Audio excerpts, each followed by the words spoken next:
El grito resonó en la nave principal de la Catedral de Cádiz como un trueno en medio de la tormenta del estrecho, rompiendo el silencio opresivo que había envuelto el aire cargado de incienso y sal marina. «Oportunista. Ladrona de almas y fortunas», aulló la tía de Carmen, su voz ronca por el duelo y el veneno acumulado, mientras sus ojos, inyectados en sangre, se clavaban en mí como dagas forjadas en el fuego de la traición familiar. Yo, Nuria, paralizada junto al ataúd abierto donde yacía mi amor, Carmen, con su rostro sereno envuelto en un velo de encaje blanco que contrastaba con el negro luto de todos, sentí que el mundo se derrumbaba bajo mis pies, como las murallas fenicias que custodiaban esta ciudad eterna y traicionera. No pude responder. Las palabras se ahogaron en mi garganta, estranguladas por el nudo de culpa y rabia que había crecido en mí durante años, como una enredadera venenosa trepando por las paredes blanqueadas de mi alma. Alrededor, los murmullos se elevaron como el rumor de las olas contra el muelle de la caleta, primos lejanos, amigos de la infancia de Carmen, incluso el sacerdote que acababa de bendecir el cuerpo, todos me miraban con una mezcla de piedad y asco, como si yo fuera una gaviota carroñera posada sobre el cadáver de una sirena. Cádiz, mi Cádiz, la ciudad de las 1001 puestas de sol sobre el horizonte africano, la de los carnavales donde las máscaras ocultan pecados y amores prohibidos, ahora me juzgaba sin piedad, en el día más sagrado y profano de mi vida. Carmen y yo nos conocimos en una de esas noches de verano en las que el calor del sur español se hace insoportable, y la gente busca refugio en las tabernas del barrio del Pópulo, donde el vino de Jerez fluye como sangre de toro en la arena. Yo tenía 25 años entonces, una pintora frustrada que garabateaba retratos de marineros en las servilletas de los bares, soñando con escapar de la rutina de mi familia de pescadores en la línea. Ella, Carmen, con 32, era la heredera de una dinastía de comerciantes de salazones, dueña de una fortuna construida sobre el sudor de generaciones que habían domado el salitre del Atlántico. Llegó a esa taberna con un grupo de amigas, riendo con esa carcajada profunda que hacía vibrar las copas de cristal, su cabello castaño cayendo en cascada sobre hombros bronceados por el sol de las playas de la Victoria. Nuestras miradas se cruzaron sobre una mesa improvisada de jamón y gambas, y en ese instante supe que estaba perdida. «Eres la que pinta almas en lugar de rostros», me dijo, inclinándose sobre mi boceto de un viejo contrabandista, sus ojos verdes, herencia de algún ancestro irlandés perdido en las rutas del té, brillando con curiosidad genuina. Hablamos hasta el amanecer de Velázquez y de las leyendas de la tacita de plata, de cómo el mar devora secretos y escupe verdades. Al día siguiente me invitó a su casa en el casco antiguo, un palacio renacentista con patios de azulejos sevillanos y balcones que daban al mar. Allí, entre tapices descoloridos y el aroma de jazmines en flor, nos besamos por primera vez.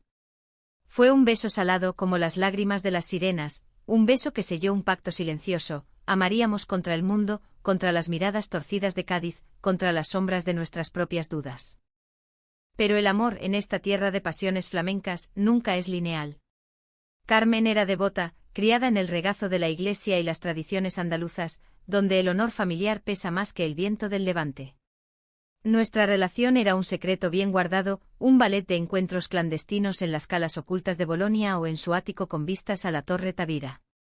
Yo la adoraba con la ferocidad de una gaditana, pintando su retrato en lienzos que escondía bajo la cama, capturando la curva de su sonrisa, la vulnerabilidad de sus hombros cuando confesaba sus miedos a la soledad. Ella me regalaba joyas de plata de la ferretería de la Plaza de las Flores, pendientes que tintineaban como campanas de boda prohibida. Juntas bailábamos sevillanas en la intimidad de su salón, riendo hasta que el amanecer nos encontraba exhaustas, envueltas en sábanas que olían a mar y a deseo contenido. Sin embargo, el primer conflicto surgió como una grieta en la fachada barroca de la catedral, su familia. Los padres de Carmen, dueños de la salina más antigua de la bahía, veían en mí una intrusa, una artista bohemia, sin raíces ni fortuna, una amenaza a la pureza de su linaje. «Es solo una aventura, hija mía», le susurraba su madre en las cenas dominicales en el restaurante El Faro, donde el atún rojo se servía con la solemnidad de un ritual. Carmen los ignoraba, pero yo sentía el peso de sus juicios, como cadenas invisibles que me ataban a la orilla mientras ella navegaba en aguas más profundas. Y entonces apareció Blanca. Blanca irrumpió en mi vida como un vendaval del poniente, fresca y destructora a partes iguales. Tenía 22 años, estudiante de literatura en la Universidad de Sevilla, pero pasaba los veranos en Cádiz huyendo de la asfixia de su familia aristocrática en el Guadalquivir. La conocí en una lectura de poesía en la Casa de las Culturas, recitando versos de Lorca con una voz que cortaba el aire como un cuchillo flamenco.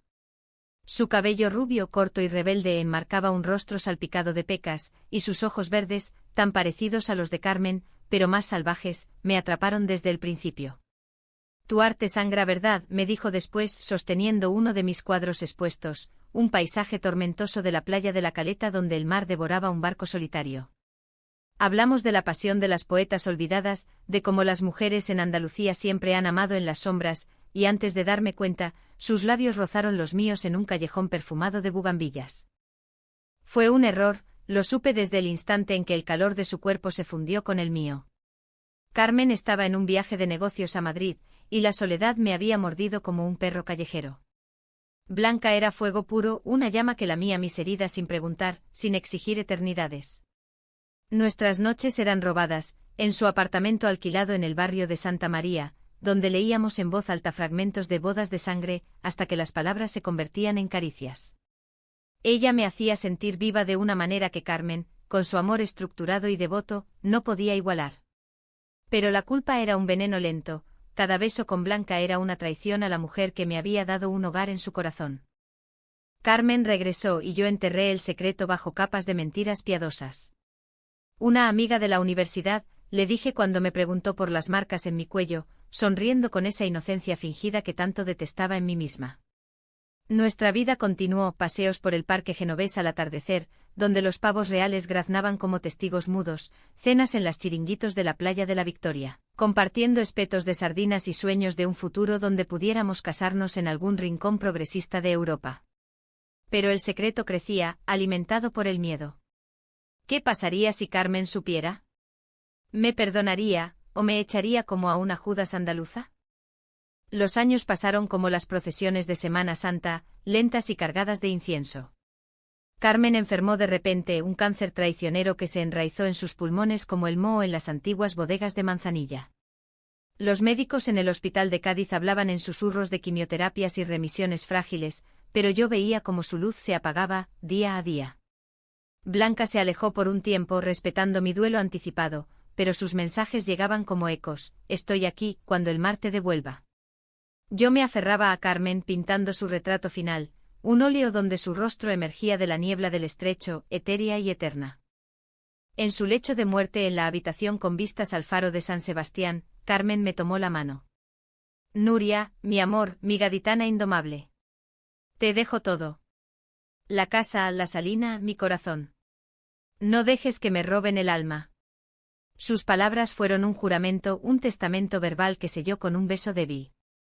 Murió al amanecer con el canto de las gaviotas como requiem, y yo quedé sola, heredera de un imperio de sal y secretos. El funeral fue un circo de hipocresía gaditana. La familia de Carmen, liderada por su hermano mayor, un tipo corpulento con bigote de contrabandista y ojos de halcón, había impugnado el testamento desde el primer día. Ella la envenenó con sus ideas modernas, gritaban en las reuniones familiares en la peña flamenca. Yo, vestida de negro riguroso con el luto que pesa como plomo en el sur, caminaba entre ellos como un fantasma. Y entonces el grito. La tía, con su mantilla de viuda y rosario en mano, me señaló desde el banco de la familia. Oportunista. Viniste por la salina, no por su amor.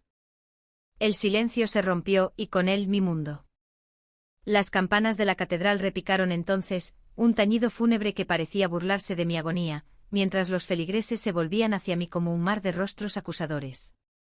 Sentí el calor subir por mi cuello, el mismo rubor que me traicionaba en las confesiones de infancia en la iglesia de San Felipe Neri.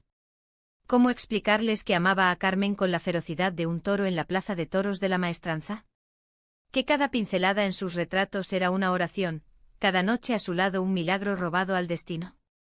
Pero las palabras fallaban y en su lugar, surgió un sollozo ahogado de mi pecho, un sonido gutural que resonó como el lamento de una saeta en la madrugada. Intenté mantenerme erguida, aferrándome al borde del ataúd como si pudiera anclarme a la presencia de Carmen. Su rostro, maquillado con maestría para ocultar las huellas de la enfermedad, parecía dormir, con las pestañas largas proyectando sombras suaves sobre sus mejillas. Perdóname, murmuré en silencio, mis labios moviéndose sin sonido, porque en ese momento, el secreto de Blanca pesaba más que el plomo de las balas de cañón en el Museo Naval. ¿Y si lo supieran? ¿No sería eso la confirmación de su veneno, la prueba de que yo era una traidora, una oportunista que devoraba amores como las langostas devoran las redes de los pescadores? El sacerdote, un hombre anciano con sotana raída y acento de los cerros del interior, carraspeó para restaurar el orden. Hermanos en Cristo, hoy lloramos a Carmen, hija fiel de Cádiz, mujer de fe y familia. Recordemos su generosidad, no nuestras sombras. Pero sus palabras cayeron en oídos sordos. El hermano de Carmen, Javier, se levantó con la lentitud de un galeón anclado, su figura imponente eclipsando la luz de los vitrales. ¿Generosidad, padre? Esta mujer la manipuló en su lecho de muerte. El testamento es una farsa. La salina es nuestra herencia, no el capricho de una forastera. Forastera. La palabra me golpeó como una ola en la playa de Valdelagrana, fría y salada. Yo, nacida a solo 100 kilómetros de aquí, en el peñón de Gibraltar, pero para ellos, yo era la intrusa, la que no compartía apellidos compuestos ni cenas de Navidad en yates por la bahía. Recordé las noches en que Carmen y yo soñábamos con huir a las Alpujarras, a un cortijo donde plantar olivos y criar cabras, lejos de las intrigas familiares. Ellos no entienden nuestro amor, me decía ella, trazando mapas imaginarios en mi espalda con sus dedos. Pero ahora, en su ausencia, su amor era mi condena. Me tambaleé hacia atrás y fue entonces cuando la vi, blanca, en la penumbra de la entrada lateral, su silueta recortada contra la puerta de roble tallado. Vestida de rojo, un rojo sangre de las Verónicas en la Feria del Carmen, parecía un desafío al luto colectivo, una bandera de rebeldía ondeando en la tormenta. Nuestros ojos se encontraron, y en ese instante el tiempo se detuvo. Ella había venido, a pesar de mis súplicas por mensaje, no vengas, Blanca. Es demasiado. Pero allí estaba, con el mentón alzado y los puños cerrados, lista para la batalla que yo no podía librar sola. Blanca y yo habíamos reavivado nuestra llama en los meses finales de Carmen, en un torbellino de culpa y necesidad que me avergüenza aún hoy. Cuando el cáncer avanzó y Carmen pasaba días enteros en el hospital, yo vagaba por las calles empedradas de Cádiz como un alma en pena, buscando consuelo en el ron del mercado central o en las sombras de los callejones. Blanca me encontró una noche en la taberna El Quinqué ahogando sorbos en un fino de la tierra, mis ojos hinchados por el llanto. Nuria, no puedes cargar sola con esto, me dijo sentándose a mi lado con esa familiaridad que solo los amantes prohibidos poseen. Su mano en mi rodilla fue el detonante, esa noche en su cama deshecha, nos perdimos la una en la otra, un bálsamo temporal para el dolor que me roía las entrañas. No era solo sexo, Dios me libre de reducirlo a eso, en esta tierra donde el cuerpo es templo y pecado a partes iguales. Era supervivencia. Blanca me escuchaba cuando yo hablaba de Carmen, de cómo su risa llenaba las habitaciones como el aroma del pan recién horneado en las panaderías de la Mornín. Me hacía reír con anécdotas de sus clases en Sevilla, de poetas que amaban a mujeres en secreto como nosotras. Somos las hijas de las musas olvidadas, decía citando a Rosalía de Castro, y por un momento, el peso del mundo se aligeraba. Pero cada amanecer traía la culpa, un látigo que me azotaba el alma. Mentía a Carmen en sus visitas al hospital, ocultando las marcas de pasión bajo pañuelos de seda, jurando lealtad eterna mientras mi corazón se partía en dos. Ahora, en la catedral, Blanca avanzó entre la multitud, su vestido rojo partiéndose las olas de negro como un cuchillo en la mantequilla. Basta, exclamó su voz clara y afilada, cortando los murmullos como una navaja payesa. La tía de Carmen se giró boquiabierta, y Javier frunció el ceño como si viera al diablo encarnado. ¿Quién demonios eres tú?, gruñó él, pero Blanca no se inmutó. Se plantó a mi lado, su mano entrelazándose con la mía en un gesto que era a la vez ancla y incendio. Soy Blanca, dijo, alzando la voz para que resonara bajo las bóvedas góticas. Y soy el amor que Nuria merecía, el que Carmen nunca pudo darle por completo, atrapada en sus cadenas familiares. Un jadeo colectivo recorrió la nave, como el viento levantando las velas en el puerto. Yo intenté soltar su mano, el pánico atenazándome la garganta. Blanca, no, por favor, pero ella apretó más fuerte, sus ojos verdes fijos en los míos, transmitiendo una promesa silenciosa: lo enfrentaremos juntas. La revelación cayó como una bomba en la pólvora de las intrigas gaditanas. Javier palideció, recordando quizás las vagas sospechas sobre las amigas de su hermana. La tía se santiguó 3 veces, murmurando avemarías contra la herejía. ¿Y los demás? O los demás con sus chismes de café y sus juicios de taberna, se regocijaron en el escándalo. ¿Ves? 2 mujeres. Manipuladoras, siseó alguien desde el fondo. Pero Blanca no había terminado. Sacó del bolso un sobre arrugado, temblando ligeramente, el único signo de su vulnerabilidad, y lo agitó como un estandarte. Esto, proclamó, es la carta que Carmen escribió a Nuria la noche antes de morir. No un testamento codicioso, sino una bendición. Le pide que viva, que ame sin miedo, incluso si eso significa dejarla ir. Las palabras de Blanca eran un puente entre el pasado y el presente, un flamenco improvisado en medio del duelo. Extendió la carta hacia Javier, quien la tomó con manos temblorosas, desdoblando el papel con la reverencia de quien toca reliquia. Leí por encima su hombro las líneas garabateadas en la letra fina de Carmen: mi Nuria, si el mar me llama antes, no me llores eternamente. Encuentra a quien te haga bailar bajo la luna de Cádiz, quien pinte tu alma como tú pintas la mía. Te libero, amor mío. El silencio que siguió fue ensordecedor, roto solo por el eco distante de las olas contra las murallas. Yo lloraba abiertamente ahora, lágrimas calientes trazando surcos en mi maquillaje, porque en esa carta, Carmen no solo me había perdonado, me había profetizado. Había sabido en su sabiduría andaluza, de las grietas en nuestro amor, de la sombra de Blanca acechando en los márgenes. ¿Cómo? Quizás por el perfume extraño en mis ropas, o por el brillo culpable en mis ojos. Pero en lugar de odio, me dio alas. Javier dobló la carta, su rostro una máscara de conflicto, el orgullo familiar chocando contra la verdad de su hermana. Esto cambia las cosas, murmuró, y por primera vez, vi en él no un enemigo, sino un hombre roto por la pérdida. La tía se derrumbó en su banco sollozando no de rabia, sino de un duelo purgado. Blanca me rodeó con un brazo, su calor un faro en la tormenta, y susurró en mi oído: no estás sola, Nuria. Nunca más. Pero el alivio fue efímero. Al salir de la catedral, bajo el sol implacable de noviembre que teñía de oro las torres, un grupo de primos nos esperó en la plaza. ¡Escandalosas! Habéis profanado su tumba, gritó uno, un joven con camiseta del Cádiz CF, su acento del barrio de la Viña cargado de machismo heredado. Intentaron rodearnos un muro de cuerpos enfurecidos, pero Blanca no retrocedió. Idos al infierno con vuestros prejuicios. Carmen nos amaba a las 2, de formas diferentes pero puras. Su valentía me inflamó, por primera vez alcé la voz. Ella eligió libremente. ¿Y vosotros? ¿Cuántos secretos guardáis en vuestras casas de paredes blancas? La confrontación escaló, empujones y gritos que atrajeron a los transeúntes, curiosos como cuervos en una procesión. Un policía local con su tricornio y bigote galante intervino, dispersando al grupo con amenazas de multas. Blanca y yo corrimos hacia el coche, un viejo Seat Panda abollado que olía a mar y a lienzos, y nos alejamos por las calles laberínticas del casco antiguo, riendo y llorando a la vez, una catarsis gaditana pura. Esa noche en mi estudio, ahora también de Carmen, extendimos la carta sobre la mesa de roble, rodeados de pinceles y botellas de vino tinto de la tierra. Blanca me besó con ternura, no con la urgencia de antes, sino con la promesa de un futuro reconstruido.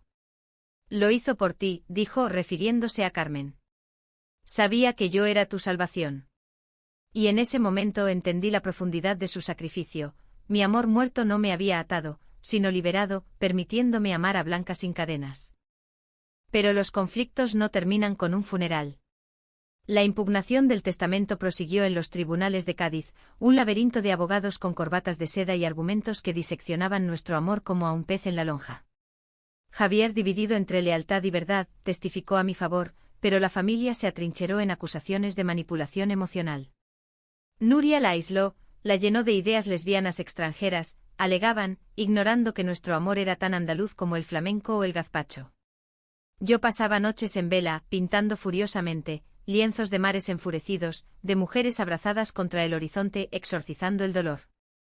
Blanca se convirtió en mi pilar, mudándose a la casa con discreción, su presencia un bálsamo. Juntas explorábamos los rincones olvidados de Cádiz, la torre del reloj al amanecer, donde el viento susurra secretos fenicios, las cuevas de Punta Paloma, donde el sol se hunde en dunas eternas. Hablábamos de todo, de su miedo a la vulnerabilidad, heredado de una madre que la crió como a un chico para endurecerla, de mi culpa eterna por haber traicionado a Carmen. El amor no es posesión, me decía ella, citando a Machado. Es un río que fluye y nosotras somos sus orillas. Sin embargo, la traición acechaba en formas inesperadas. Una tarde, mientras pintaba en el patio, llegó una carta anónima, recortes de periódico sobre escándalos lésbicos en Andalucía, con mi nombre subrayado en rojo. Alguien de la familia, sin duda, avivando el fuego. El miedo se instaló un nudo en el estómago que me hacía cuestionar todo. ¿Podía confiar en Blanca, o era ella la oportunista, atraída por la Salina ahora en juego? La duda era un veneno sutil, alimentado por años de secretos. La duda creció como la marea alta en la bahía de Cádiz, inundando mis días con un reflujo de paranoia que me robaba el sueño. Por las mañanas, mientras Blanca preparaba el desayuno, tostadas con tomate y aceite de oliva virgen, el ritual andaluz que invocaba hogares perdidos, yo la observaba de reojo buscando grietas en su armadura de lealtad. ¿Era su risa genuina, o un eco de ambición disfrazada? Recordaba las palabras de Javier en una de nuestras tristes reconciliaciones en el bar El Faro: cuidado con esa rubia, Nuria. Las de Sevilla traen veneno en las venas. Él lo decía medio en broma, pero la semilla estaba plantada, regada por el aislamiento que el juicio me imponía.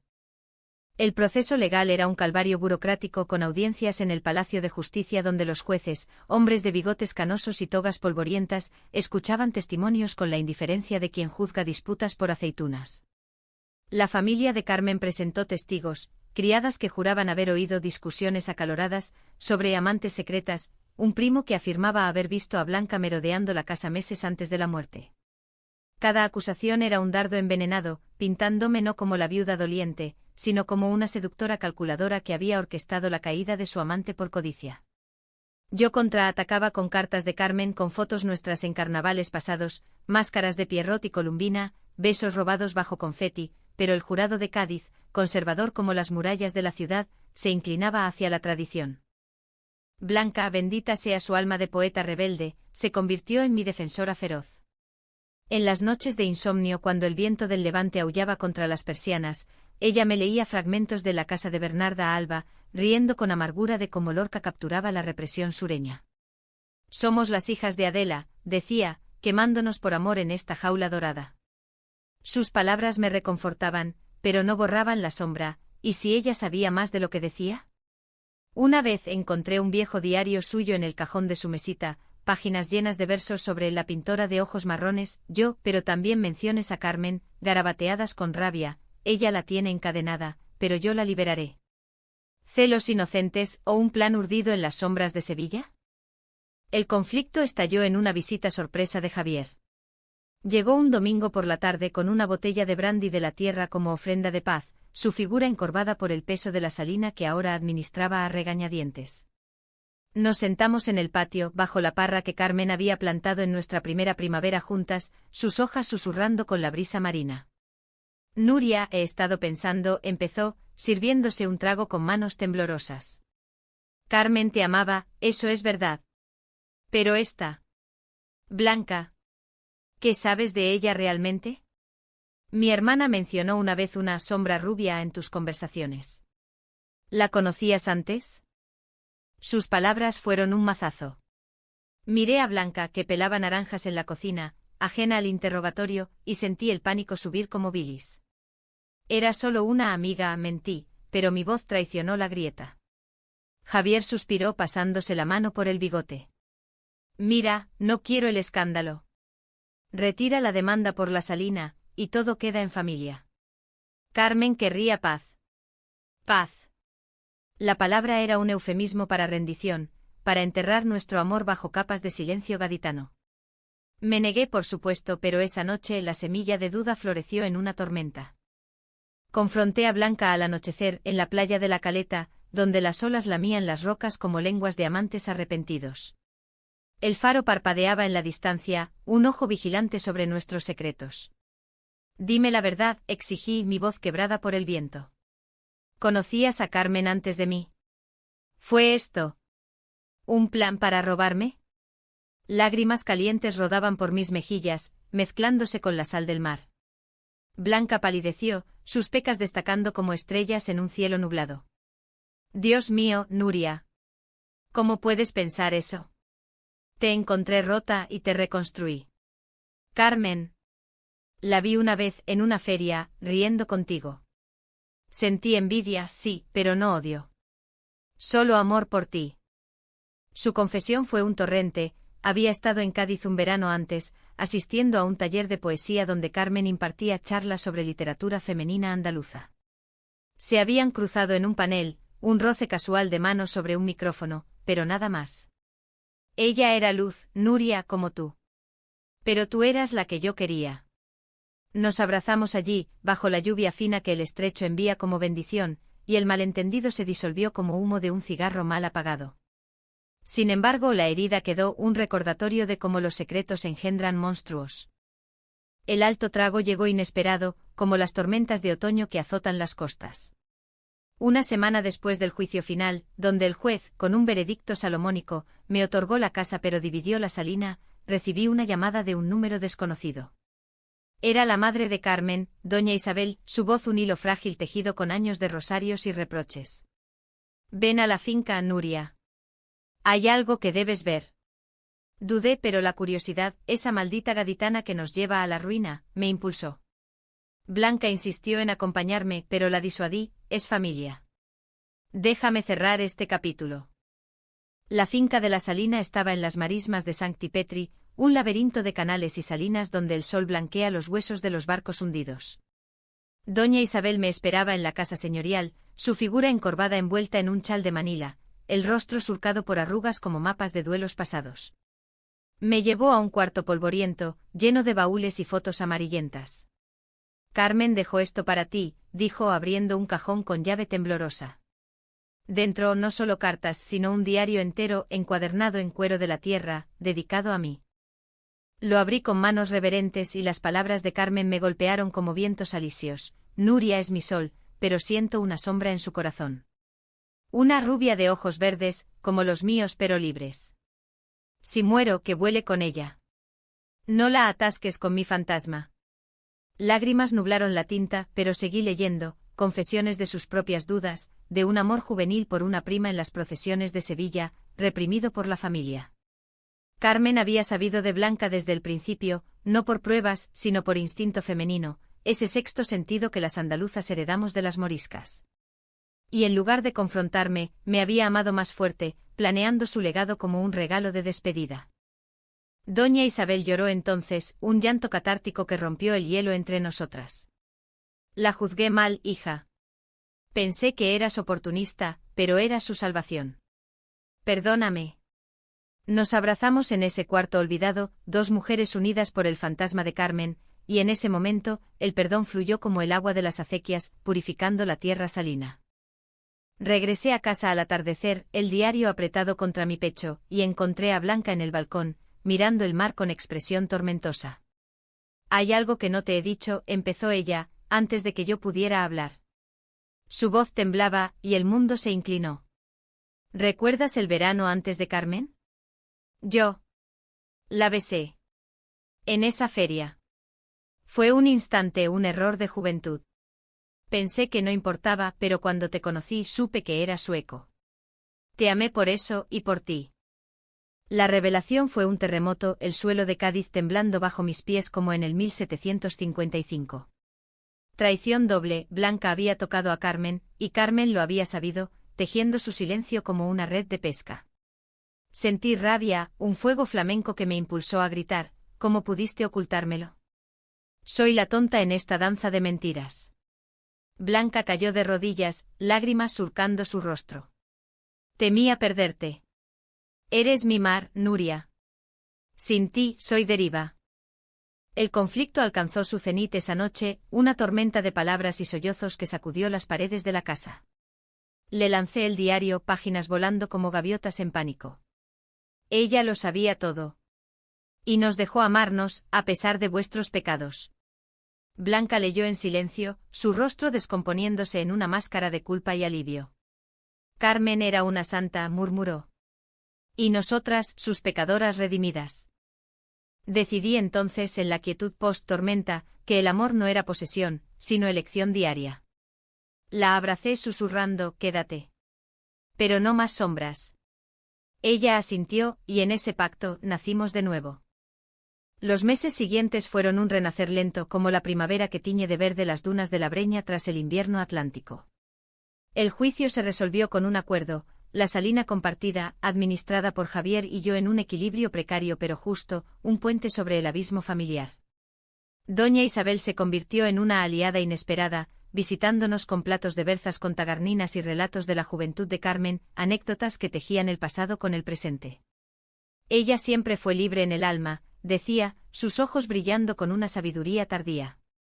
Por primera vez Cádiz dejó de juzgarme, los chismes se diluyeron en el rumor de las fuentes del paseo marítimo, reemplazados por asentimientos discretos en el mercado de abastos. Blanca y yo construimos nuestra vida con la tenacidad de las oliveras retorcidas por el viento.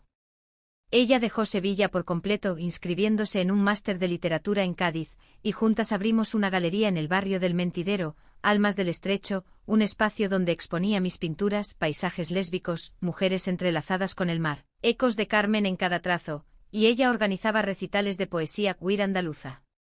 Las inauguraciones eran fiestas gaditanas puras, vino de la tierra, guitarra flamenca tocada por una vecina del barrio de la Viña, y bailes espontáneos que atraían a curiosos del puerto. Allí, entre desconocidos que aplaudían mis lienzos, encontraba redención. Mi amor no era escándalo sino arte vivo. Pero la profundidad psicológica del duelo no se evaporaba tan fácilmente. Noches enteras yo me despertaba sudando, soñando con el ataúd de Carmen abriéndose en la catedral, su voz acusándome, ¿por qué no me dijiste? La culpa era un compañero fiel, un perro que mordisqueaba mis talones. Blanca lo notaba, envolviéndome en sus brazos con paciencia infinita. El duelo es un flamenco sin fin, me decía, pero bailémoslo juntas. Fuimos a terapia en el Centro de Salud Mental de Cádiz, sesiones donde una psicóloga con acento de ronda nos guiaba a través de los laberintos del perdón. Aprendí a soltar, a Carmen por su generosidad póstuma, a mí misma por mis traiciones, a Blanca por su juventud imprudente. Un viaje a las Alpujarras, ese Edén granadino de cortijos blancos y valles escondidos, fue el catalizador. Alquilamos un coche destartalado y serpenteamos por la sierra, dejando atrás el mar por las montañas que Lorca tanto amó. En un pueblo fantasma cerca de Órgiva, donde las cabras trepaban por tejados ruinosos, acampamos bajo un cielo estrellado como el manto de la Virgen de la Palma. Allí, junto a una hoguera crepitante, Blanca sacó una carta que había escrito durante nuestras peores noches. A mi amor, Nuria, en ti encuentro el verso que no sabía rimar. Perdóname por ser humana, frágil como la greda de estas colinas. Amémonos como el viento ama las cumbres, libre, eterno. La leí a la luz del fuego y el nudo en mi pecho se deshizo, reemplazado por una paz profunda, andaluza, hecha de tierra y cielo. De regreso en Cádiz, el clímax emocional llegó en la Feria del Carmen, esa explosión de colores y alegría que transforma la ciudad en un carnaval eterno. Vestidas de flamenco, yo de negro con lunares rojos, Blanca de blanco con mantón de Manila, bailamos en la caseta familiar de Javier, donde la familia de Carmen nos recibió no como intrusas, sino como hijas pródigas. Doña Isabel me tomó la mano durante un cantejondo, susurrando, Carmen estaría orgullosa. Y en ese instante la vi, una visión etérea en el borde de la pista, Carmen sonriendo, su espíritu danzando con nosotras en el ritmo del taconeo. La noche culminó en la playa de la Victoria, descalza sobre la arena fría, con el estrecho rugiendo su aprobación. Blanca y yo nos besamos bajo la luna llena, un beso que era cierre y comienzo, salado por lágrimas de alegría. Te amo, dije por primera vez sin sombras. Y yo a ti, mi gaditana, respondió ella, su risa un eco de la de Carmen. Hoy, 2 años después, la galería prospera, y la salina florece bajo nuestra gestión compartida. Pinto series dedicadas a las mujeres de Cádiz, sirenas modernas amantes en las murallas, madres que guardan secretos como tesoros. Blanca publica su primer poemario, Sombras del Levante, con dedicatoria a nosotras tres, a Carmen, la luz, a Nuria, el mar, a mí, el viento que nos une. La familia se ha suavizado, Javier incluso trae a sus hijos a las exposiciones, enseñándoles que el amor trasciende etiquetas. No todo es perfecto, el duelo es cicatriz, no herida cerrada, pero en esta ciudad de pasiones y perdones, hemos encontrado un humanismo profundo, el amor no conquista solo, sino que libera. Carmen, desde donde quiera que mire, nos bendice con su silencio generoso. Y yo, Nuria, la oportunista redimida, bailo al fin sin cadenas, con Blanca a mi lado, en el eterno abrazo del estrecho.